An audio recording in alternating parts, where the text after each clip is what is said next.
बिस्मिल्लाहिर्रहमानिर्रहीम अस्सलाम वालेकुम very warm welcome to my YouTube channel psycho informative. आज की जो वीडियो है उसमें आपको ज़रा खाने पीने की चीज़ें नज़र आ रही हैं, लेकिन आज की वीडियो किसी कुकिंग शो में नहीं है या फिर मैं कुछ बनाने वाली नहीं हूँ, बल्कि जी आज हम बात करेंगे हमारे एक डिसऑर्डर के बारे में जिसको हम कहते हैं जी फीडिंग और ईटिंग डिसऑर्डर। ठीक है जी, तो स्टार्ट करने से पहले मेरे चैनल को सब्सक्राइब ज़रूर कीजिए। अगर आप मेरे चैनल पर न्यू हैं तो मेरे चैनल को सब्सक्राइब ज़रूर कीजिएगा।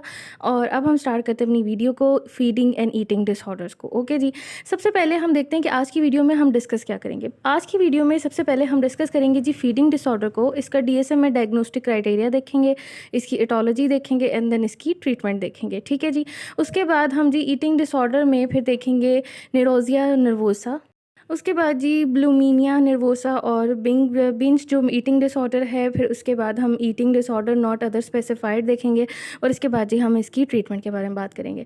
तो आज की जो वीडियो है बेसिकली उसमें हम डिस्कस करेंगे फीडिंग डिसऑर्डर को। तो स्टार्ट करते हैं अपनी फीडिंग डिसऑर्डर को।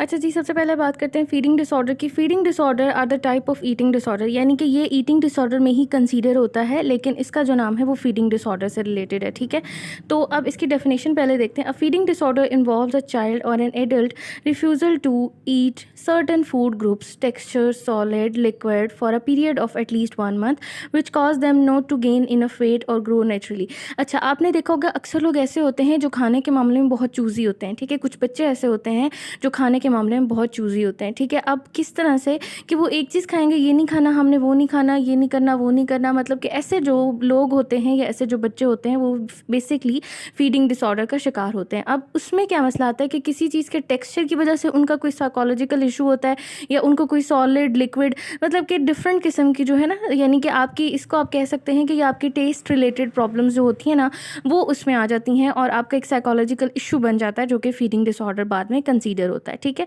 तो फीडिंग डिसऑर्डर जो है वो बेसिकली सबसे ज़्यादा जो होता है वो बच्चों में होता है।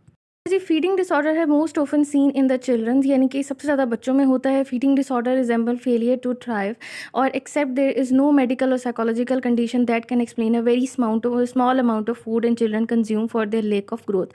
यानी कि इसमें क्या होता है कि किसी किस्म की मेडिकल या साइकोलॉजिकल कंडीशन नहीं होती, बल्कि बच्चा क्या करता है कि वो उसकी जो कंज्यूमिंग पावर होती है, यानी कि वो अपने उसको जो कंज्यूम करना होता है उसने फूड को, उसमें क्या होती है, लिमिटेशन आ जाती है और उसकी ग्रोथ जो होती है वो लिमिटेड हो जाती है। ठीक है, अच्छा जी, अब हम डीएसएम के हवाले से देखेंगे। The diagnosis of the feeding disorder of infancy और early childhood was renamed to avoidant restricted food intake disorder. अच्छा, अब इसको जो फीडिंग डिसऑर्डर है इसकी एक ही कैटेगरी होती है। पहली है जी उसमें अवॉइडेंट रिस्ट्रिक्टिव फूड इनटेक जो है डिसऑर्डर होता है और इसका जो क्राइटेरिया होता है उसके बारे में अब हम बात करते हैं। ठीक है जी, अच्छा जी, ARFID is an eating disorder that prevents the consumption of certain food and often viewed as a phase of childhood that is generally overcome with the age। ठीक है, बेसिकली आप इसको कह सकते हैं कि एक नॉर्मल सी कंडीशन भी हो सकती है और ये एज के साथ साथ कम भी होती जाती है। ठीक है, some people may not grow out of this disorder, लेकिन कुछ ऐसे भी होते हैं जब सिवियरिटी की तरफ चला जाता है तो इससे निकलना थोड़ा मुश्किल हो जाता है।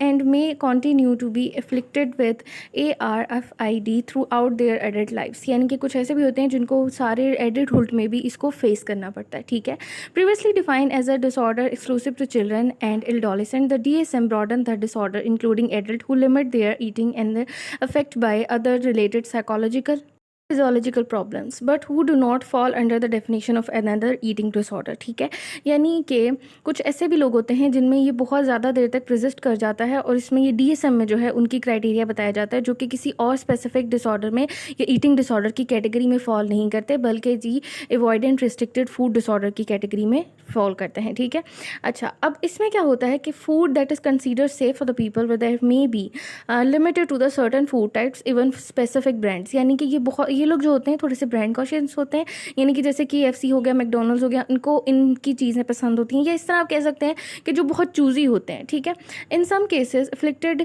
Individual will exclude whole food groups such as fruits और वेजिटेबल, यानी कि ये नुकसानदेह इस तरह से होता है कि हमें जो हर चीज़ की विटामिन की, हमें डिफरेंट मिनरल्स की, हमें डिफरेंट किस्म की प्रोटीन की, कार्बोहाइड्रेट की जो ज़रूरत होती है वो पूरी होती है, मतलब कि हम जब अच्छे तरीके से ग़िज़ा लेते हैं। लेकिन अगर हम रिस्ट्रिक्टेड हो जाते हैं या हम अवॉइड करते हैं कुछ चीज़ों को, या फिर अगर हम फ्रूट्स नहीं ले रहे, हम वेजिटेबल नहीं ले रहे, तो डेफिनेटली हमारी जो ग्रोथ है और हमारी फिज़िकल अपीयरेंस है उस पर बहुत ज़्यादा असर पड़ता है। इसके अलावा फूड में क्या होता है कि जैसे सॉसेस को मना कर देना या सर्टेन किस्म की स्पेसिफिक टाइप के फूड्स होते हैं उनसे अवॉइडेंट हो जाना। सम में only like food of certain colours, यानी कि उनको कुछ कलर्स के फूड पसंद आते हैं, फिर कुछ को गर्म कुछ को ठंडे, यानी कि एक कैटेगरीज आ जाती हैं, ठीक है। और कुछ टाइम इस तरह हो जाता है कि कुछ ऐसे भी होते हैं जिनको क्रंची और जो हार्ड च्यूइंग फूड्स होती हैं वो भी उनको पसंद नहीं आती, ठीक है। और सॉफ्ट फूड्स भी, मतलब कि डिफरेंट कैटेगरीज वो बता रहे हैं। Suffers can experience physical gastrointestinal reaction to adverse food such as retching, vomiting or gagging. Some studies have identified symptom of the social avoidance due to the person eating habits. अच्छा, अब इसमें देखें दो चीज़ें हो रही हैं कि एक तो पहली बात कि आपका जो गैस्ट्रोइंटेस्टाइनल सिस्टम है वो प्रॉब्लम में आ रहा है, ठीक है। और दूसरी बात यह है कि आपका जो मतलब एक ईटिंग बिहेवियर है आप उसको जो है वो दूसरों से छुपा के रखना चाहते हैं, तो आपकी जो सोशल एक वो है सेटिंग है वो कम हो जाती है, ठीक है। आप सोशली लोगों को अवॉइड करना शुरू कर देते हैं, ठीक है। अच्छा जी, अब हम बात करते हैं डीएसएम के डायग्नोस्टिक क्राइटेरिया के ऊपर कि डीएसएम जो है वो इसको किस तरह से डायग्नोस करता है। तो पहले जी, according to DSM-5 the diagnosis of ARFID required a disturbance in eating और feeding as evidence by substantial weight loss, ठीक है। उसमें वेट लॉस हो सकता है, न्यूट्रिशनल डेफिशिएंसी हो सकती है और साइकोसोशल इंटरफेस, ठीक है। तीन चीज़ें, वेट लॉस होगा, ठीक है। दूसरा क्या है, न्यूट्रिशनल डेफिशिएंसी होगी। न्यूट्रिशनल डेफिशिएंसी जो है सबसे पहले आपके फेस और आपकी जो है ना वो बॉडी टेक्सचर से नज़र आना शुरू हो जाती है, ठीक है। और उसके बाद आपका जो है वो साइको सोशल इंटरफेरेंस बहुत कम हो जाती है, ठीक है। यानी कि आप सोशली जो है वो बहुत कम लोगों से मिलते हैं और साइकोलॉजिकली आप उन चीज़ों से डरना शुरू कर देते हैं, ठीक है जी। This disturbance must not be unavailability of food and observation of cultural नरोज़ा और नर्वोसा और bulimia nervosa and other eating disorder, ठीक है। यानी कि हम इसको ये नहीं कह सकते कि ये फूड ना मिलने की वजह से हुआ है, ठीक है, या फिर किसी किस्म का जो हमारे पास स्पेसिफिक कल्चरल नॉर्म्स की वजह से, यानी कि कुछ कल्चर्स होते हैं जो फूड में बहुत चूज़ी होते हैं, ठीक है। जैसे आपने सुना होगा वेज नॉन वेज ये सारा कुछ, तो ये यहाँ पर इस बात की तरफ इशारा है, ठीक है।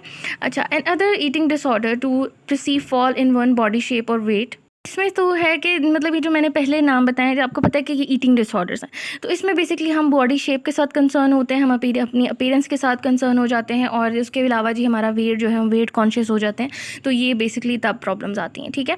तो अब वो कहता है कि when the disorder come occur concurrently with another medical or mental condition, the disturbance must exceed what is normally caused by the condition। यानी कि ये क्या होता है कि डिस्टर्बेंस जो होती है वो बढ़ती जाती है अगर कोई और साथ में ईटिंग डिसऑर्डर या कोई और डिसऑर्डर लग जाए, ठीक है। अब हम बात करते हैं जी इसकी एटोलॉजी के ऊपर। तो एटोलॉजी में सबसे पहले हम देखेंगे the determination of the cause of ARFID has been difficult due to the lack of diagnostic criteria and the concrete definition, यानी कि इसकी कोई कॉन्क्रीट डेफिनेशन नहीं है, ठीक है। DSM में देखें उन्होंने तीन चीज़ें बताई हैं, एक आप में न्यूट्रल डिफिशिएंसी होगी, वेट लॉस होगा और दूसरी क्या चीज़ ही तीसरी जो है वो साइको सोशल इंटरफेरेंस है। तो ये मतलब कि एक सिग्निफिकेंट आप इसको क्राइटेरिया नहीं कह सकते, ठीक है। हाँ, many of the proposer of other mental disorder that are comorbid with the ARFD instead of symptom of ARFD are usually found with the symptom of other disorder, यानी कि ये डिफरेंट डिसऑर्डर्स के साथ भी एग्जिस्ट कर सकता है और सिंपली भी एग्जिस्ट करता है, ठीक है।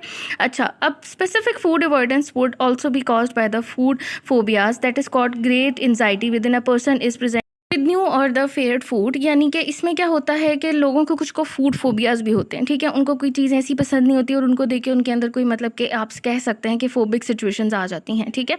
Other form of the eating disorder such as नर्वोसिया nervosa and bulimia nervosa involve a fear of weight gaining, ठीक है, gaining weight, who suffer from ARFD do not have their specific fear, यानी कि इनमें कोई स्पेसिफिक फेयर नहीं होता, लेकिन इनके जो सिम्टम्स होते हैं वो थोड़े से एंजाइटी से मिलते जुलते होते हैं, यानी कि फूड से डर लगना, उसके जो है मतलब डिफरेंट कलर्स टेक्सचर्स की वजह से, इस तरह से, ठीक है जी। अब हम बात करते हैं इसकी ट्रीटमेंट की।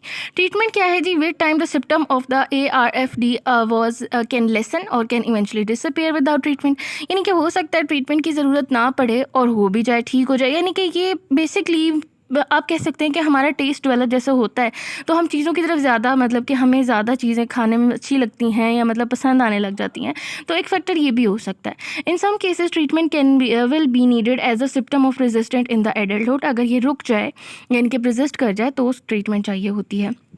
अच्छा, अब इसकी जो मोस्ट कॉमन ट्रीटमेंट है वो सीबीटी है, ठीक है। सीबीटी क्या करती है कि क्लिनिकेशन क्या करते हैं, बिहेवियर चेंज करने की कोशिश करते हैं ताकि जो सिम्पटम्स होते हैं वो डिसअपियर होना शुरू हो जाएं, ठीक है। इसके अलावा जी हिप्नोथेरेपी यूज़ की जाती है जो कि लेसन करती है एंजाइटी को फूड के साथ, यानी कि जो आपको एंजाइटी हो जाती है किसी फूड को देख के, या आपको लगता है कि मुझे इससे मतलब वो आप अवॉइडेंट होना शुरू हो जाते हैं उससे, तो उसमें भी ये हेल्प करती है, ठीक है। They are supported for the group. और वो कहते हैं कि मतलब ग्रुप में भी ये थेरेपीज़ जो हैं वो दी जा सकती हैं, ठीक है। Some children with the ARFD benefit from the 4 stage in home treatment program based on the principle of systematic desensitization. The 4th stage of the treatment include record, reward, relax और review, ठीक है। ये एक 4 stage treatment होती है जो बच्चों को होम बेस्ड दी जाती है, यानी कि ये होम ट्रीटमेंट होती है, ठीक है। अब इसको कैसे दिया जाता है इसके बारे में मैं आपको बताती हूँ जी। सबसे पहले आती है रिकॉर्ड स्टेज। रिकॉर्ड स्टेज में क्या होता है कि children are encourage to keep a log of their typical eating behaviour as well as their cognitive feeling without attempting to change their habits, ठीक है। यानी कि बच्चों को इनकरेज किया जाता है कि वो अपने ईटिंग बिहेवियर्स और इसके अलावा जी उनकी कॉग्निटिव फियर्स को देखा जाए, यानी कि रिकॉर्डिंग टाइम है, आपने उनको पहले रिकॉर्ड करना है, पहले उनको ऑब्जर्व करना है कि वो किस तरह से देखते हैं, और उनको मतलब कि उनके जो टिपिकल ईटिंग बिहेवियर्स हैं उनको देखना है, उनके रिलेटेड जो फीलिंग्स हैं वो देखना है, और कितने हद तक वो अपनी हैबिट को चेंज करने के लिए राज़ी हैं ये भी देखना है, ठीक है। अच्छा जी, उसके बाद है रिवॉर्ड स्टेज। रिवॉर्ड स्टेज में क्या होता है कि involve the systematic desensitization. Children create a list of food that may might like to try eating some days, यानी कि अच्छा इसमें क्या होता है कि बच्चे को रिवॉर्ड रख दिए जाते हैं, यानी कि आप उनको रिवॉर्ड सेट कर देंगे कि अगर तुम इस दिन ये खाओगे तो मैं तुम्हें ये रिवॉर्ड दूंगी, ठीक है। अच्छा, इससे क्या होता है कि बच्चे के अंदर क्या होती है, सिस्टमैटिक डीसैनिटाइजेशन होना शुरू हो जाती है, यानी कि जो उसके सिस्टम में या उसकी जो आप कह सकते हैं चीज़ें उसने अपने दिमाग में बनाई हुई हैं वो चेंज होना शुरू हो जाती हैं, ठीक है। These food may not be drastically differently from their normal diet but perhaps a familiar food prepared by the different way, यानी कि उसको डिफरेंट वे में बना लिया जाए, उसमें कोई एक आध सब्जी ऐड कर ली जाए, उसका फ्लेवर थोड़ा सा चेंज कर दिया जाए, इस तरह से। इसमें क्या होता है कि बच्चे को ये गोल होता है कि अगर वो न्यू फूड को ट्राई करेगा तो डेफिनेटली उसको क्या करेगा, अवार्ड मिलेगा या उसको रिवॉर्ड दिया जाएगा, ठीक है। अच्छा, अब चलते हैं थर्ड स्टेज पर। थर्ड स्टेज होती है रिलैक्सेशन स्टेज। इसमें क्या करते हैं कि children that suffer severe anxiety with present with unfavourable food, children learn to relax and reduce anxiety that they feel, यानी कि उनको आप फील कराएंगे कि जो आप चीज़ सोच रहे हो या जो चीज़ आपको परेशान करी है वैसा बिल्कुल भी नहीं है, ठीक है।